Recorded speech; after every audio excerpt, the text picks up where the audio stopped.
Our home services for today, sir, is about Samsung TV, having own spirit, on and off, volume down and up, and continues red blinking indicator light. I found out that the IC of a touchpad is shorted, no SM capacitor shorted, it's home services. I forgot to bring a touchpad. We lucky that I have joystick, and it's compatible to this TV. We mount like this, let's see if it's work normally.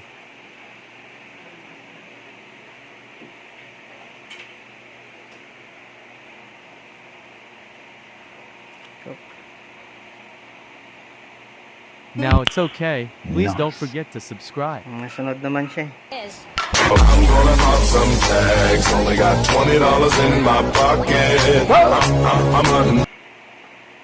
Screw.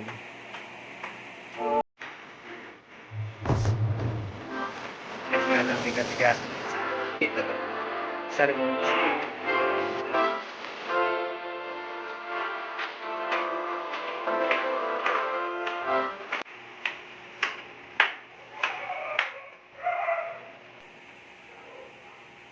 Joystick kasi ito. Importante na namamatay.